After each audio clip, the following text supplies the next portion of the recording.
Well, hello and welcome everybody. Thank you for taking your time out this evening to join me. This presentation is on VSED, or voluntarily stopping eating and drinking. And we're going to be talking about that as an end of life option. If you are watching this on YouTube, my name is Patti Leathers, and this presentation is part of an assignment for my Conscious Dying Educator course that I'm currently in through the Conscious Dying Institute out of Boulder, Colorado. So if you would like more information about who I am, or possibly you want to contact me, there'll be some information in the description of the video. So I guess let's just jump in and get started. If you guys can't see me, put it in the chat and Charlene will text me if I cut my head off or something. Okay, hang on. All right, so VSED, voluntarily stopping eating and drinking, and we're going to talk about that. Talk about it as with the express purpose of hastening death. When people are in this actively dying, this is something that kind of comes naturally. The body begins to do this on itself as part of the dying process. But that's not what we're talking about tonight. We're talking about actually choosing to stop eating and drinking with the purpose of hastening death. I do want to make a little disclaimer. This is a huge subject, and this presentation tonight is really just the tip of the iceberg. I'm going to go over just some of the basic stuff. There's no way that I can go into every aspect of VSED because it is very intense and can be complicated. But I'm going to give you some resources that will give you a lot more information. And I'm going to introduce you to a couple of people who have had used VSED in their own personal lives. So hopefully this will be a good starting place for your investigation. So as we start, I want to ask you guys, have you ever heard anyone say things like, oh, if I ever get like that, you know, whatever that means, please just take me out and shoot me, or put me in a rowboat and push me out to sea, or just take me to the woods and drop me off in the wilderness, or maybe I'll just jump off a bridge. You know, I don't know, maybe you have said something like that. I know I have at one point in my life. When I was really struggling about wanting to have control over my death, I asked my son if he would shoot me. And right now, I'm so mortified that I would do that. And I mean, you know, we're kind of joking, but in a lot of ways, we're not. Because what we really want at the end of our life is, where's my cursor? To say, I'm in control of this. Okay. I want to have some control over how I leave this world. Those things that the question, the way people phrase that about like, take me out and shoot me or whatever, those are so extreme. But you know, and I know that there are people who take very extreme measures to end their lives when faced possibly with a terminal illness or unbearable suffering, or, you know, we hear stories about those people all the time. And so VSED is a way, a legal option where people can actually hasten their death in those situations, that it's not as traumatic as, you know, some of those really graphic ways, I guess, that people might use to take their life. So the most asked questions about VSED, I'm going to cover 4 of them. Number 1 is, how long does it take? Number 2 is it painful? 3, is it legal? And 4, is it suicide? Very light topic we're on tonight. So how long does it take? VSED can take anywhere from 7 days to 2 weeks. It really is an individual thing because everybody starts out at a different place. If someone is already very compromised by disease, possibly cancer, or, you know, whatever the situation, that their body and their organs are already very compromised, then that's a very different situation than someone who is for the most part, physically healthy. So everybody is different.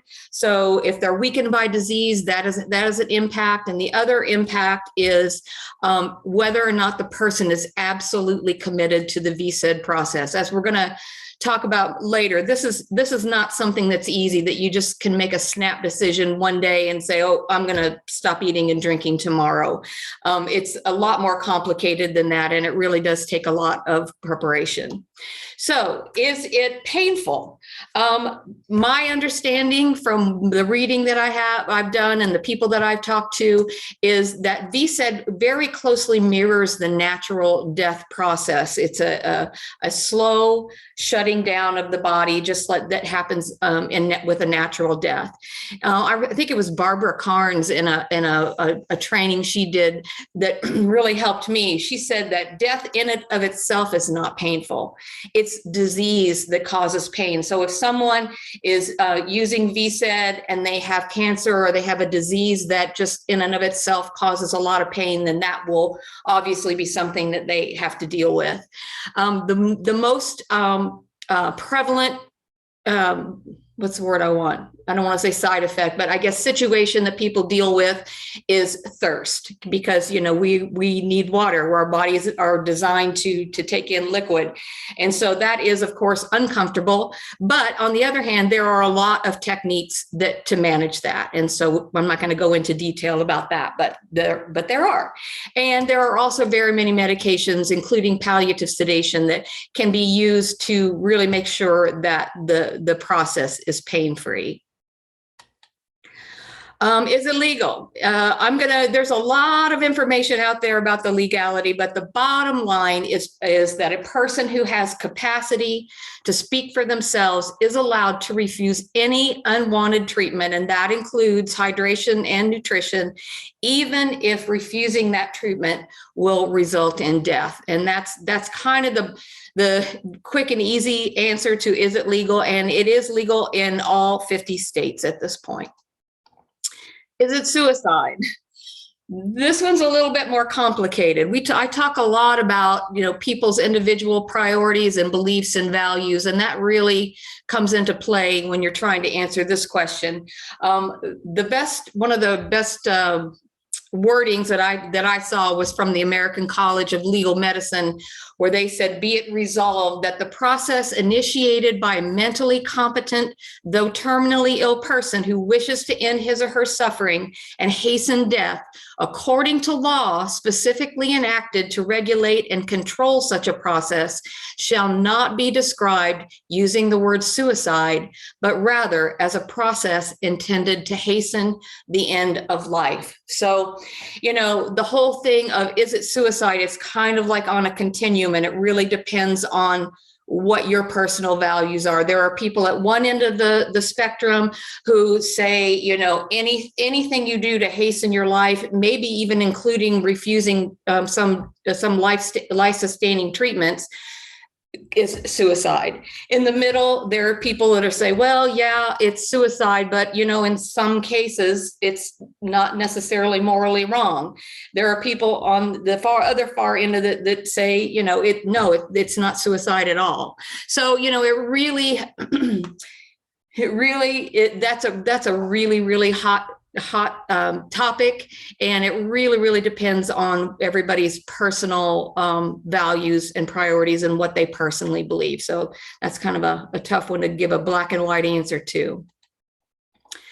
So all that being said, VSED is not easy. I once had someone tell me that I was promoting taking the easy way out, and I'm like, you clearly don't understand what I'm talking about, because what I'm talking about is not easy. But for some people, it is kinder than the alternative. And if it aligns with their personal values and priorities, then I believe VSED should be listed as an end of life option. VSED cannot be done alone. You know, when you talk about suicide, especially, most times that is an act that is done while people are alone, and it's done out of desperation, and it's done in secret, and there's just a lot of emotional trauma that goes along with that. But with VSED, you need a team. It takes a village. It takes a significant amount of pre-planning and great discipline on the part of the patient to continue to withhold food and water. If you plan to implement VSED, especially in regards to dementia, this has to be well documented long before capacity begins to be lost at dementia. And we'll talk a little bit more about that later, but documentation and making your wishes known through the written word, through a video, whatever, is really, really important if VSED is something that you think you might consider in the future. It does require communication with and support from your family members. Not everybody has to completely agree, but to have your circle of people around you, it's important that they support your decision and understand the decision and are willing to honor your wishes in that. It also takes a dedicated team of professional caregivers that can work around the clock for however long it takes. You have to pay for these caregivers unless hospice is an option. And sometimes it is. Some hospices will accept people doing VSED and some hospices will not. So, knowing your hospice and getting that information ahead of time is really important. I personally started a fund. I put money away every month specifically for whatever I need at the end of my life. If I decide that I want to move somewhere that has medical aid in dying, or if I want to do VSED or whatever, that there's money set aside for that. And that's just something I've personally done. It also takes support from a licensed medical professional to manage the medications and make sure that the process is pain-free. So it's definitely not something to be entered into lightly. It takes a lot of consideration and education and planning. Oh, I jumped ahead too far. Okay, so I'm going to introduce you to Dan Winter. Dan, I know Dan through Compassion and Choices, the organization that I work with. Dan was diagnosed with early onset Alzheimer's disease, and he says, "I'm not afraid of dying, but I am afraid of living with advanced dementia. I'm still mentally capable and have documented my desire to avoid life-saving measures. Of course, I hope I have more years with meaningful quality in front of me. However, when that is no longer the case, I would like to die a natural and dignified death." So at this moment, I'm gonna stop sharing and I'm gonna play. I'm gonna get up a video of Dan speaking. I just wanted you to hear from him before we go any further. This is about an 8-minute video, so get comfy or stand up and stretch or whatever you need to do. So let me see how I can do this smoothly. Okay.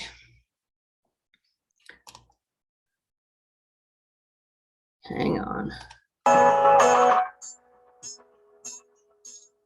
Oh, hang on just a second. Hang on.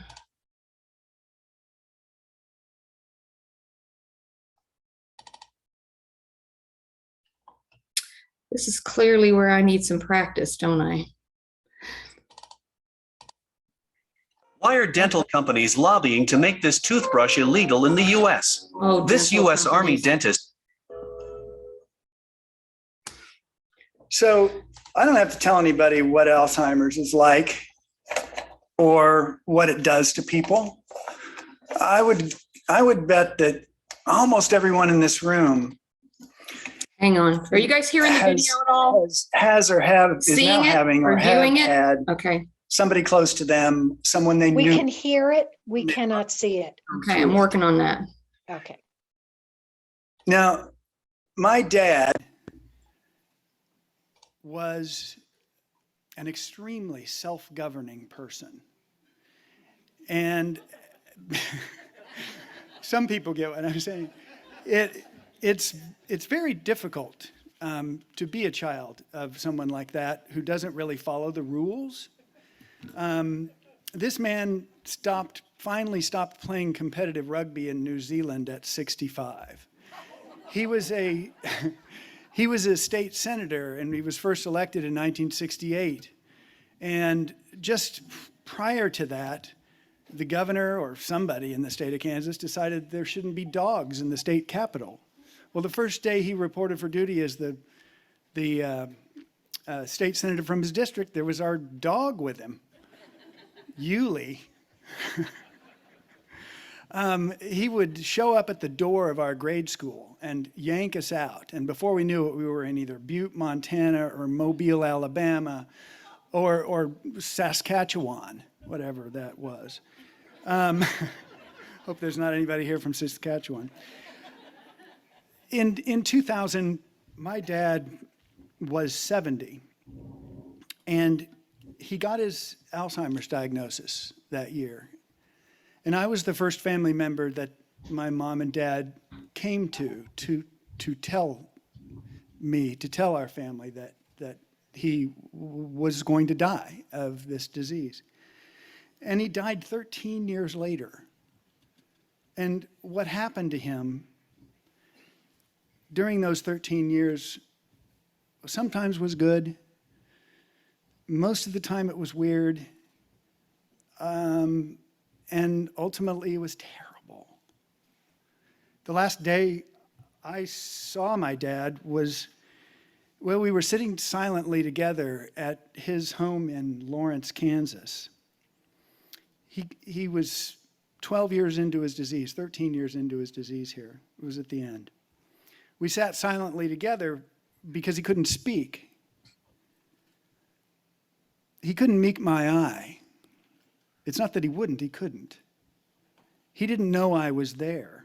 He couldn't understand the simplest words. He showed no signs of recognition of anyone, nor that he cared. He no longer possessed any empathy, and his sharp intellect was long gone. There was no shred of his really goofy and sometimes offensive humor, his always irritating logic, and there was no shred of his complete obsession with the Kansas Jayhawks. Hawks in the room? No? Oh, excellent. Rock chalk. We'll talk later.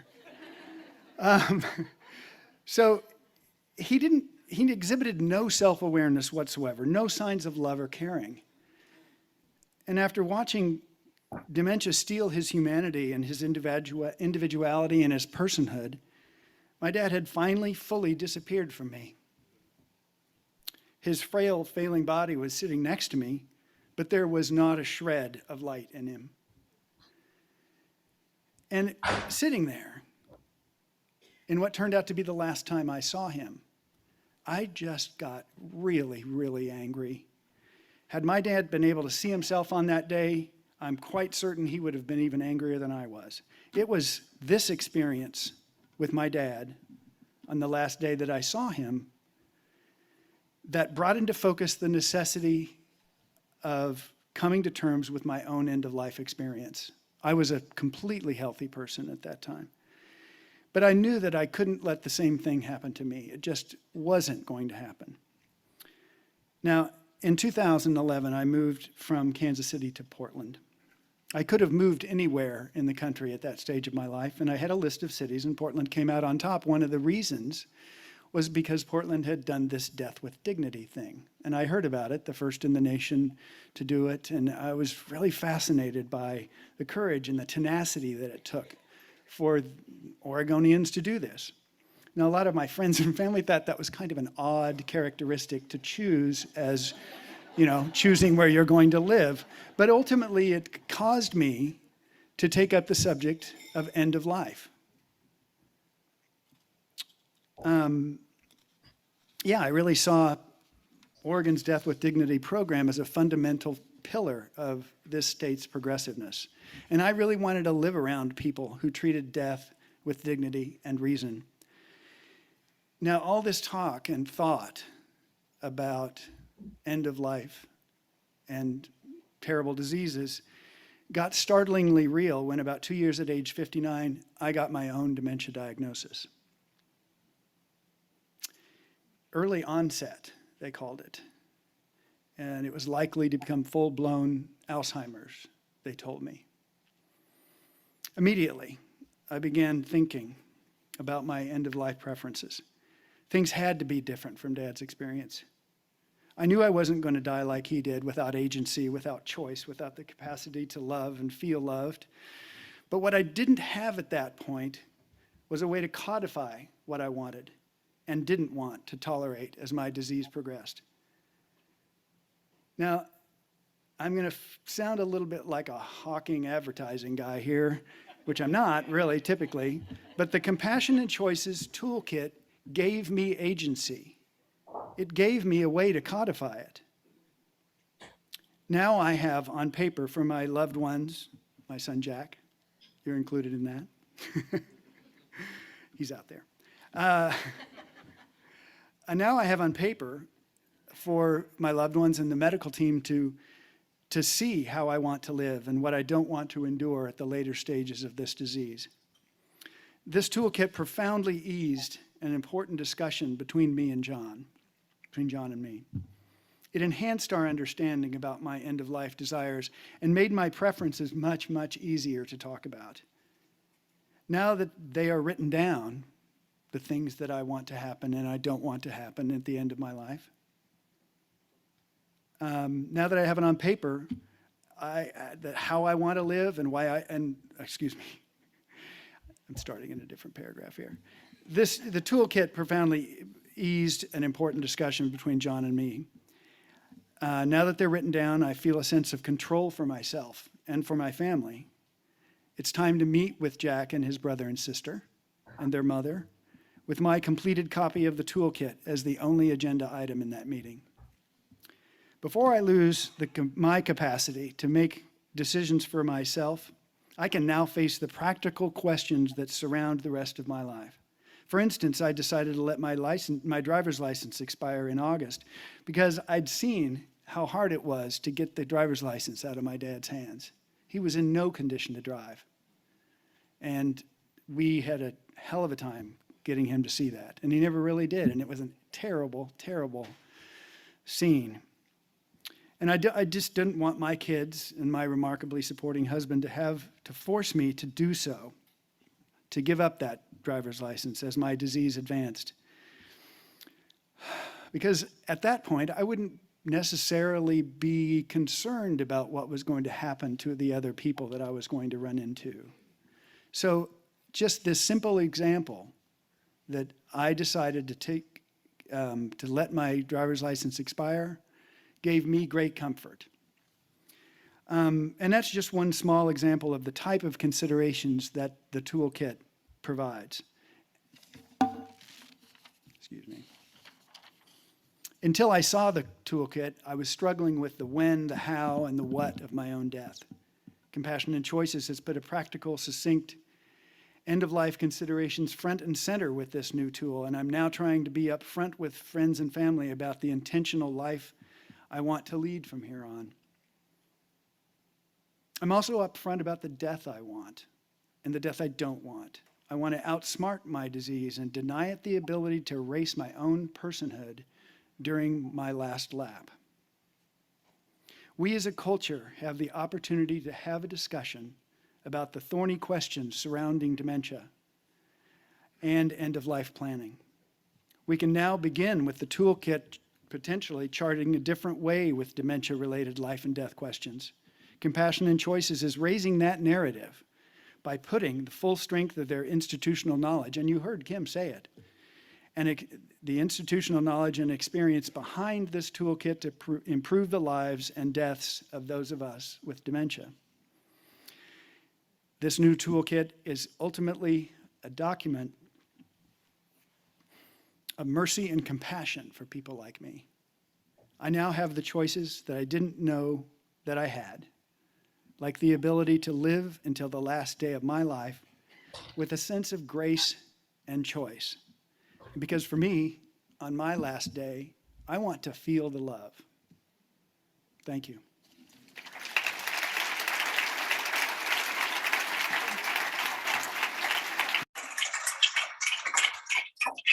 Okay, hang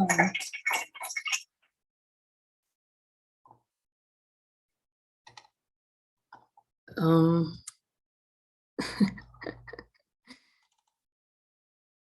Okay, so it's going back and forth between things that I need some help on, but were you all able to hear that okay? Okay, good. All right, well, I'm going to have a couple more slides I'm going to walk you through, and then I'm going to introduce you to a lady named Rosemary Bowen, who has had a huge impact on my life, and I really want to share that with you. So hang on while I figure out what I'm doing. Thank you for your patience. Just to kind of wrap up Dan's story, Dan did use voluntarily stopping eating and drinking, and he did pass away peacefully at his home on February 3rd, 2021, with his husband, John Forsgren, at his side. And so, you know, people really are making these choices, real life people. And one thing it's kind of a funny part of his story, funny and sad at the same time, but when Dan began his fast, apparently a relative or someone from somewhere else in the country was not supportive and called the Portland police to report a suicide in progress. And so the Portland police went to Dan and John's home. They answered the door, you know, and the police are like, we've gotten a report that there's a suicide in progress here. We're just, you know, doing a wellness check. And in Portland style, Dan and John invited the police officers in and gave them tea and began to share. Dan shared his story and exactly what he was doing and why he was doing it. And apparently when they left, they were police officers, and Dan and John, they were all crying and they were all hugging, and, you know, the police officers wished him well. So, you know, there's a lot of emotion that goes on in situations like this. And, you know, but ultimately, Dan was able to live his life the way he wanted to and die the way he wanted to. So just wanted to share that. So obviously I said I'm just getting the tip of the iceberg. So how can you learn more about VSED? And I'm going to give you two really, really powerful resources. This first one is a brand new book. It just came out recently. It's called Voluntarily Stopping Eating and Drinking, a compassionate, widely available option for hastening death. The authors are Timothy Quill, he's a doctor, Paul Menzel is a psychologist, Thaddeus Pope is a lawyer, and Judith Schwartz runs End of Life Choices New York, and she is a PhD and has years as an RN. And this book is extensive, of just talking about ethical concerns, legal concerns, you know, a lot of case studies and about, you know, people, what they were thinking and how they came to this decision. And, you know, some good things, you know, they don't shy away from, you know, people who feel differently and what the arguments are there. So this book is about $60. It's on Amazon. I think at this moment it only comes in hardcover, but this is a resource that I'm pouring through it like slowly, because there's just so much there, and it's really, really well written. So I really encourage you to read that if you're interested in more about it. This book also is by Phyllis Schachter, Choosing to Die, A Personal Story. This is an incredible book. It's a very easy read. It's not real long, but her husband, Alan, was having mild symptoms of dementia, and they had never heard about VSED as an end-of-life option. And I don't know, I can't remember from the story exactly how they learned about it, but as soon as they got that information, Alan decided that that was his path. And so they together decided to write that she would write this book and really detail everything about the process, the good, the bad, the ugly, the scary, the everything. And it's a really, really powerful book. So I recommend that. I recommend that book as well. So we're coming to the end. This is the last thing we're going to do tonight. And this is about 15 minutes. So I hope everybody could hear. I don't know how to turn the volume up on my computer without messing things up. So I'm hoping everybody can hear, but this is Rosemary Bowen. And when I saw this video, I was really impacted. And so I just want to share it with you. And then that'll be the end of the presentation, and I will stop the recording, and then we can just have an open discussion, and I can answer questions or do anything like that you want to do. Okay, so hang on. We got to do that jumping around thing again. Hang on. Okay.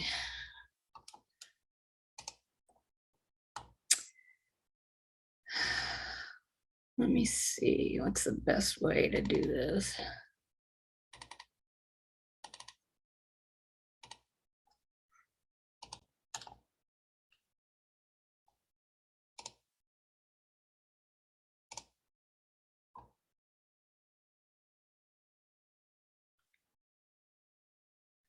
My name is Rosemary Bowen, and this is day 2 of my fast.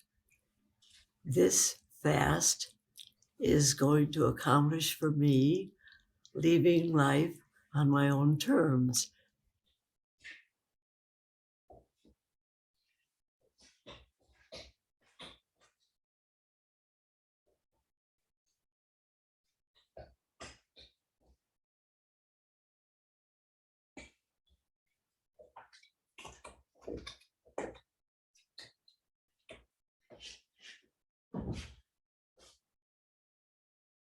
I am leaving life with great joy. I cannot tell you how content I am, and I recommend it highly to do it this way. Be in control. Don't let people decide anything about you and keep you doing a lot of procedures that are not going to benefit your health at all. Just get on with it and go.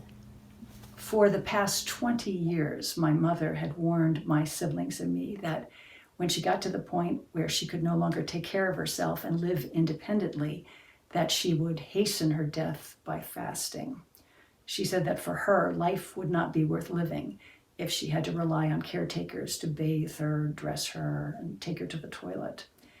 My mother was fiercely independent. She lived in her own apartment, did her own cooking and cleaning, socialized with lots of dear friends. She was in good health for her age, although osteoporosis had weakened her bones. But then in October of 2018, while she was out eating lunch with friends, she pulled a muscle in her back. At first, the pain was low level. Her doctor gave her pain medication. But over a 3-week period, the pain became so intense that she had difficulty walking. I took her to the emergency room and they did an MRI. My mother was diagnosed with something that is common in elderly women, spinal compression fractures. 2 vertebrae in her spine had collapsed. For my mom, that was it. When she found out that she had spinal compression fractures, she said she was ready to go home and die. My siblings and I did not want her to die. We wanted her to get into a good rehab facility.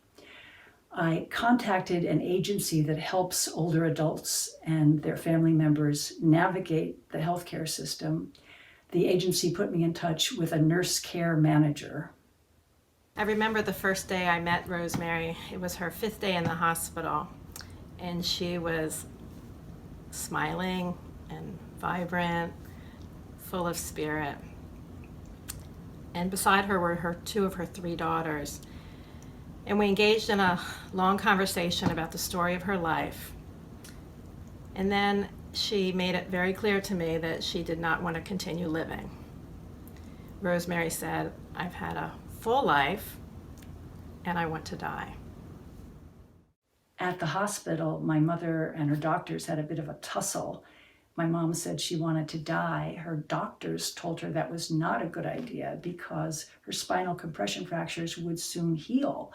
They said that once they got her pain under control with medication, then she'd be able to wear a back brace and do physical therapy and that she'd be pretty much back to normal within 3 months. I remember a great moment of hope when it seemed like my mother had decided not to die, but to keep on living. It was her 7th day at the hospital when she finally was able to stand up. You're there. Okay. You want me to go up There like we this? go. Okay. Good. Wow. Now, Superstar. take steps, No, right? no, no. No, First, wait. you try to look at your daughter straight ahead. Okay. Take some deep breaths. Do you feel dizzy? Keep your eyes Not open, bad. Lisa. Not bad. Yeah. Okay. So Okay. now we're gonna dance Okay. to the side Okay. towards Arlene, and then we're gonna be turning. Okay, Keep so going. go toward Left, right, left, right, left, Very good. right, left, right, left, right, left, left, right. Now, After 2 weeks at a rehab facility, she was walking again. Even though my mother was now able to walk, she could not take care of herself. She needed help with bathing, diapering, and getting dressed. So after rehab, she moved into an assisted living facility.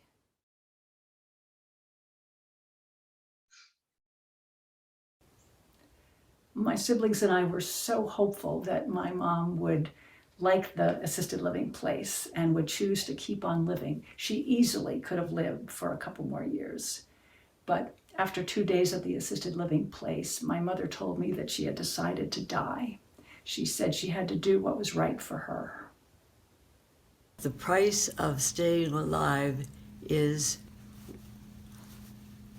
having to live without quality and joy. It is a burden to live like this, and the sooner I can be released, the better for me. In the beginning, I had a lot of resistance from my children, but as time has gone by, they have come around to understanding that it is right for me to be leaving soon. In addition to my mother's need for independence, there were 2 other reasons why she hastened her death. She did not want to be a burden to her family, and she did not want to suffer through a long decline in her health.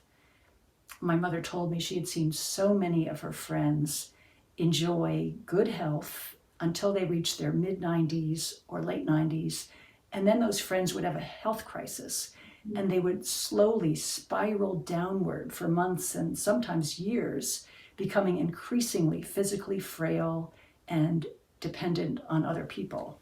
My mother did not want to be spoon-fed by caretakers or have to be turned on her mattress to avoid bed sores. She said she wanted to get out of life while the getting was good, while her mind was still sharp, while she could control her death. She said she wanted her children to remember her at her best.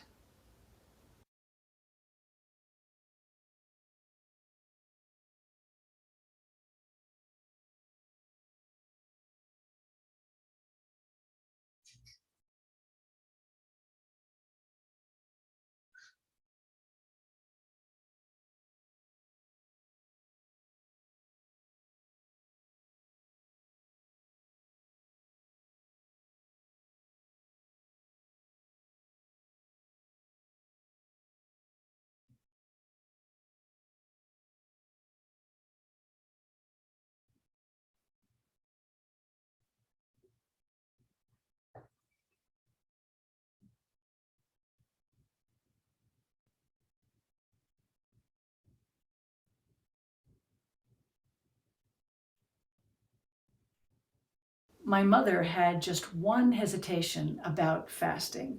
Before she began her fast, she wanted to get into a hospice program to make sure that her death would be painless. She knew that hospice would provide aggressive pain medication to keep her comfortable. But there was one big problem. My mother did not qualify for hospice because she was not terminally ill. Medicare has a rule that says hospice is only for terminally ill patients with less than 6 months to live.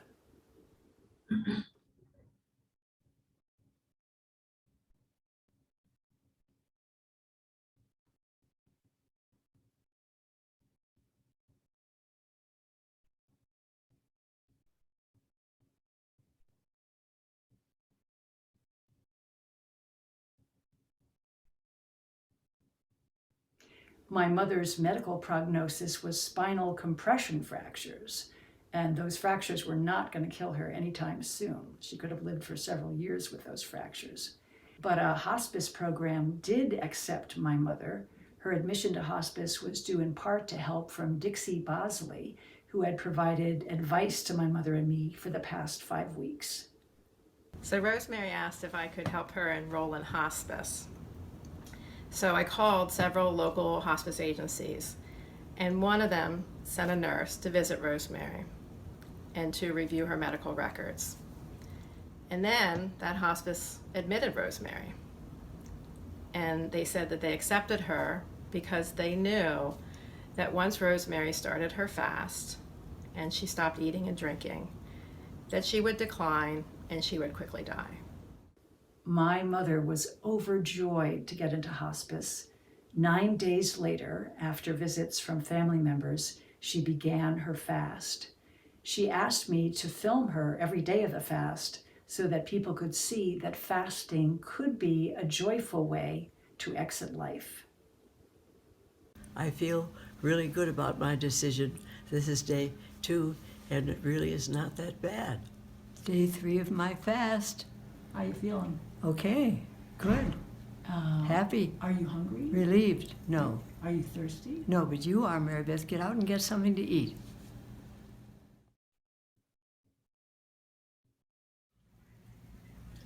Well, I'm sitting up here talking to Mary Beth, and I've been just walking down the hall, and now I realize she's taking a picture of me. It seems to me that I am the most photographed dyer you ever saw.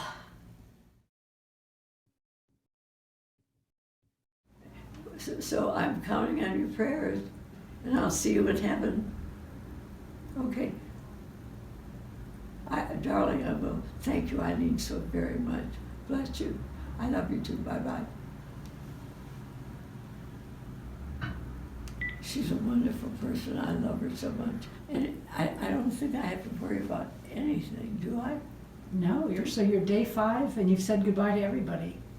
Is there, no, but you have to go where you're going. I'm holding you up. Get out the door now. So, Mommy, you say you're starting to feel different. How are you feeling different? What's different?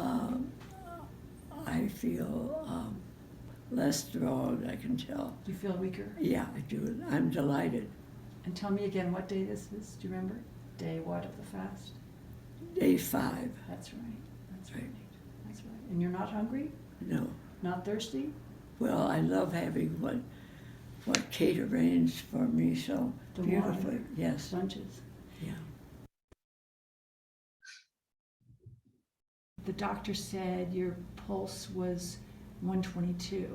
Right. And so he said it was sort of like you're running fast all Right. the time. Right. And how are you feeling? I think I feel as if I am breathing harder than before, which makes perfect sense. Uh-huh. And so what do you do when you feel anxious about, any shortness of breath? Then I ask for morphine. And does it help? Yes. Good. Night, Mama. Hi, darling.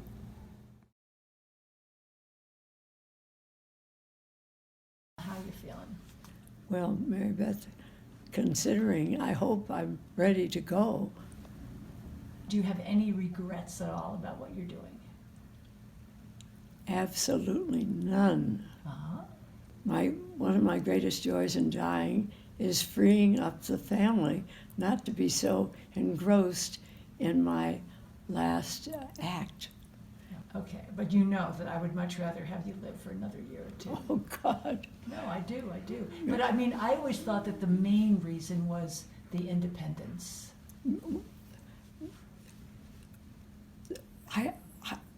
That it's understood that's part of living independence, Mary Beth. It's understood. Anybody who lives without independence, to me, that is not like it. Maybe for some, it's not for me. Mm-hmm. So you just did not want to have that sort of slow, debilitating slide into being more and more dependent on other people? You know that, Mary Beth. You know that very well.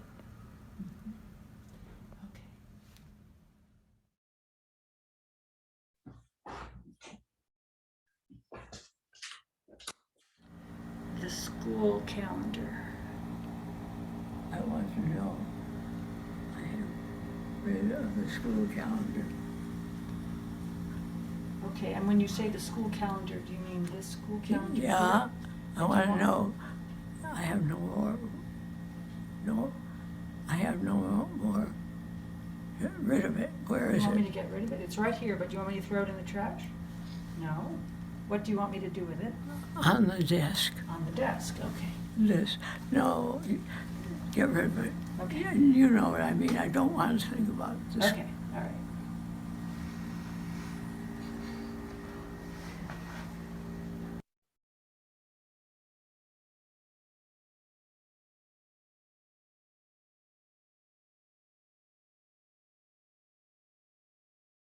I feel so privileged to be exiting life like this, and think of all the people who are wringing their hands and saying, if only God would take me.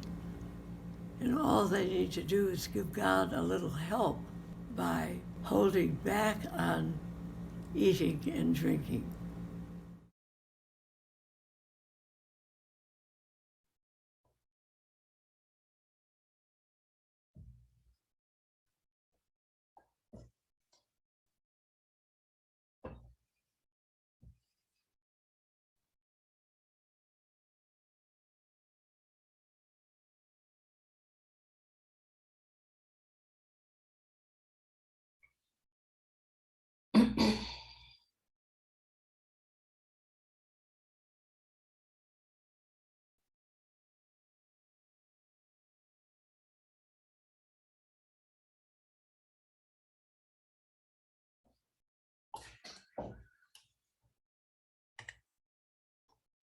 We put a lot of stress on our feet. It's no wonder they ache.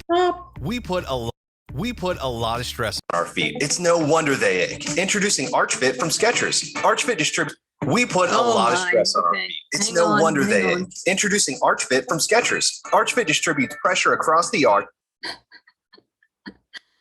Oh boy.